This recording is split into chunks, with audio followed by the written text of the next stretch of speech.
Izak, Emma, welcome to Waypoint Connect. Waypoint Connect is us getting together during lunchtime, having a cup of coffee, having a conversation about real people going through real life challenges. Before we introduce the topic, before we get started, why don't you guys tell us a bit about yourselves?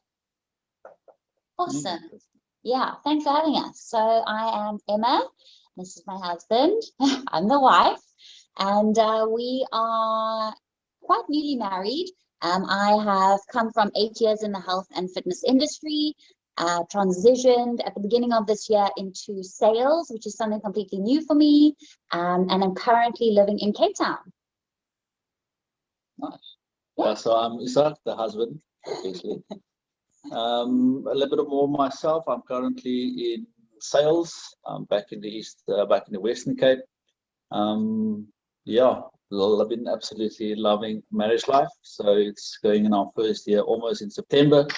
So excited to have our first marriage anniversary around the corner. You nearly made it. Yeah, to get my A game on soon. Yeah, I love sports. I love people. I love building relationships. I love worship. I love church. I can't sing, but I love acting to sing. Yeah, he sings anyways. Yeah, although I can't, Loud. I love it. Yeah. Guys, that's fantastic. Izak, I just want to say, you definitely had your A game on. It's not about starting your A game because otherwise you wouldn't have gotten married to the first. So the challenge is sustaining that A game. Keeping it up. For both of us. Yeah, but let me congratulate you on nearly making a year. That's awesome. Now, our topic for this afternoon is change. And change is something that everybody gets exposed to. And what we've experienced over the past 2 years is how chaotic change can be and how unexpected the changes can be that we're facing. And as we were talking, you guys just had a lot of change happening. Would you kind of just share with us what it is that you guys went through? Sure. In terms of the move and lockdown happening, all of that. So let me maybe just paint the picture to lay down the context. So last year, February, I got promoted to a position in the Eastern Cape. So I'm originally from the Eastern Cape, born and bred, raised there. I did travel a lot. Maybe I can touch on that a bit later about adapting to different seasons and different areas. But last year, February, got promoted to a position in the Eastern Cape. We actually got engaged that December just before. So we got engaged December, 3 months later, promotion to the Eastern Cape. We accepted the offer and I moved down in end of Feb last year. And then we kind of navigated, it's new season, it was just engaged, got promoted. I moved down to the Eastern Cape. So that was a new season. We were navigating long distance in that time because we only got married in September. Well, we were supposed to get married in May, but he literally moved in Feb, got settled, and in March we hit lockdown. Yeah. So he was literally there a month. Lockdown happened, ended up coming back because we were obviously all locked down. We didn't know what that period was going to be like. Came back, we did lockdown. We had to postpone our wedding. We had to move out work plans. I had to adapt in terms of my work at the time was personal training. So I was in gyms. Gyms were closed. I needed to readjust and adapt to new business, changing of plans. It was my business I had taken about 7-8 years to build up the client base. And now, poof, there was no place for me to work. So had to adapt to that. We had to change wedding plans. We had to adjust when we were going to get married, how it was going to look, what I was going to do for work. Was I eventually going to end up in the Eastern Cape? So that was like a really super crazy period for us in amidst all of the COVID happenings. So we did end up getting married in September. Got married September. Then she only moved down in December last year. So we still got just newly married, but then kind of had to navigate through that newness, that new season, adapt to that, but still doing long distance after just getting married. So that's quite challenging. And then eventually she came down in December, literally, and now 6 months later, last month, we moved back, beginning of this month, moved back to the Western Cape. after another work opportunity came our way, sooner than we planned. We were thinking we're going to be in PE for 3 years, 2 years minimum. Literally 6 months later, after she moved, to be all the way back in Cape Town.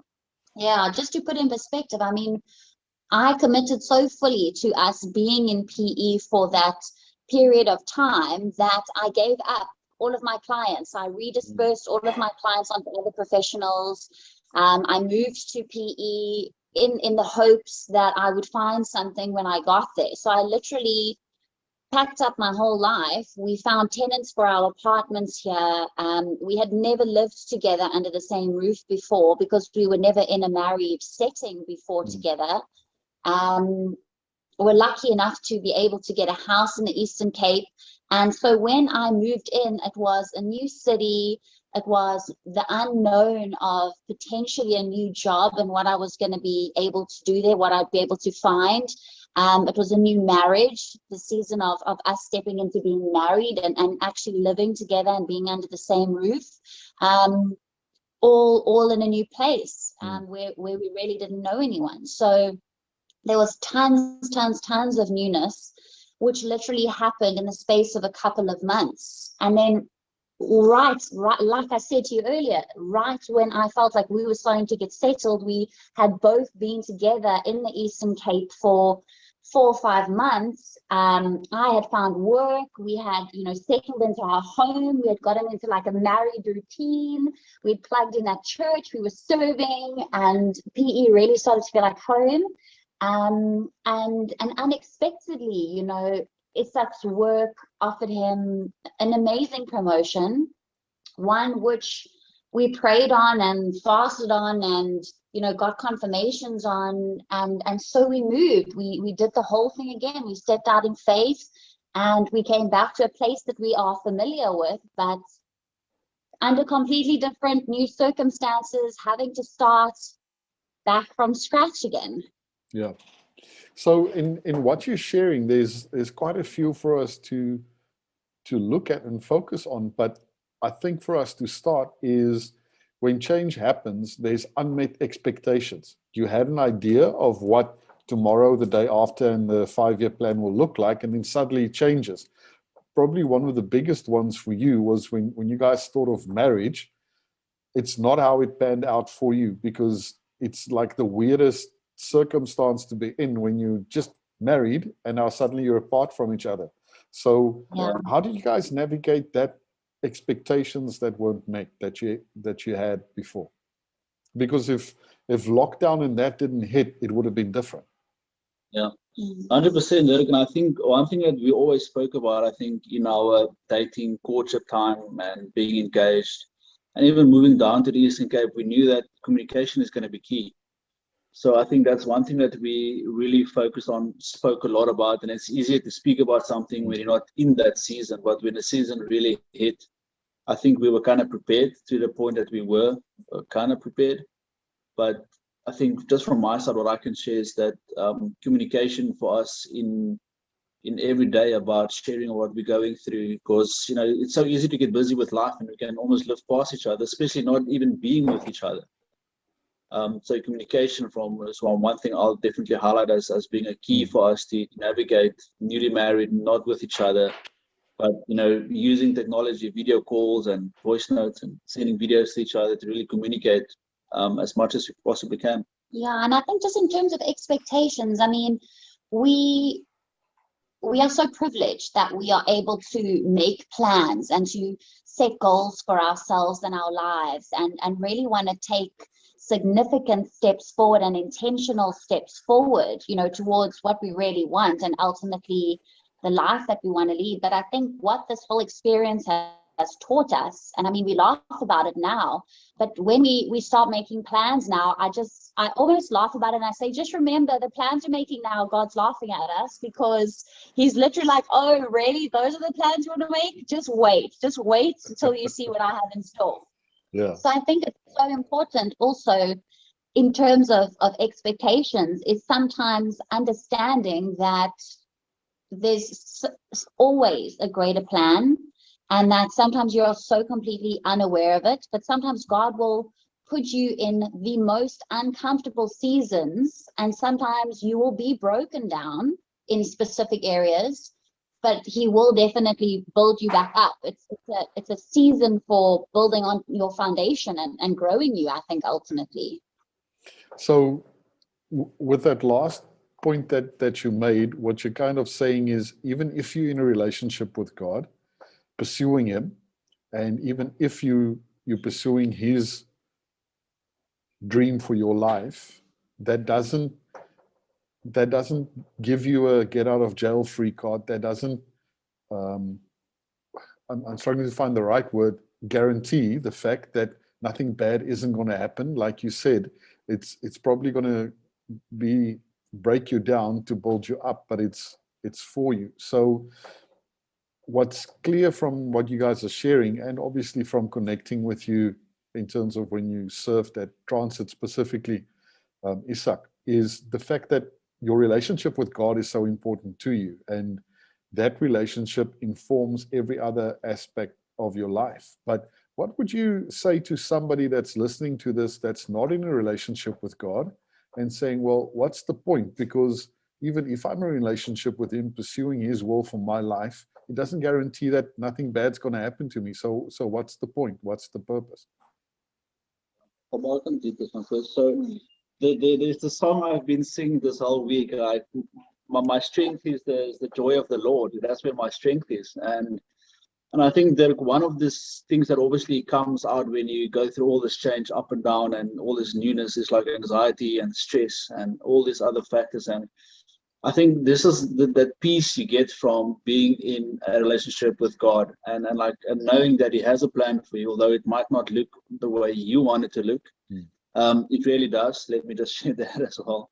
But I think in that, having that relationship with him and understanding and walking a road with him and, going through different seasons and seeing how he kind of always prepares you and what I want to say, he always equips you and provides for you through those seasons. When you go through something like this, you have like a sense of peace, knowing that, listen, okay, it's all crazy, but having that foundation with God and walking and living in that truth, knowing that he's there for you, he cares for you, loves you, wants the best for you. For me, that I want to share, it gives you a sense of peace. So I can't imagine not going through this and not having any foundation to stand on, because what do you fall back on? I mean, where do you get your strength from? What keeps you going in times when it's difficult? Because I've seen him do it before, and if he's done it before, he can absolutely do it for me again. And he does. So that's like one thing that for me, it gives me that peace, like that joy that you can only find in a relationship with God. Yeah, and I mean, it's such a loaded question, because I mean, if you aren't in a relationship with God, you're wanting to find out why would you want to be in a relationship with God when you aren't guaranteed a more successful life, or you aren't guaranteed more peace, or that everything is going to be smooth sailing. I don't think that's what we've signed up for. I mean, we've signed up for committed to, to really just being surrendered to a greater plan for our lives, because ultimately we believe that if we do surrender to that we will be led into our ultimate path of being the most impactful that we can possibly be, and being purposeful with our lives and intentional about what we are doing and how we are serving. So I think also sometimes we are quick to think of ourselves and how, is this going to affect us badly, and how we are going to feel about it. But I think sometimes we can also just flip the switch and think about, well, if I step into this, what will it do for others? I mean, and I think that's also been a massive thing. I've walked into a marriage where we've decided and committed to, my husband's career path, because we know that we want to have kids in a few years, and we've committed to the fact that any decision that we make, we're going to surrender and we're going to seek advice and confirmation on. And I think that also strengthens our marriage so much because of our faith. So yeah, that's just another perspective maybe. Guys, this is just so awesome. So I want to thank you for sharing from your heart, because it's clear that you guys are living this. This isn't a speech that you guys prepared. And listening to you, I'm kind of like thinking, man, are these guys like 55, 60? Because the wisdom that you guys have got, if the people that we work with can just have that, that'd be absolutely fantastic, because it's like the right principles to build your life on, build your marriage on. So that's key, I would think, in terms of navigating change, navigating circumstances, is relationships. And it starts with where you guys are at now, your marriage. You need to be in a union, on the same page, and moving in the same direction. So that's just awesome to hear that in your guys' story and sharing that. So as we close, any last comments that you guys have, or nuggets that you would like to leave for people that are navigating difficult times at the moment?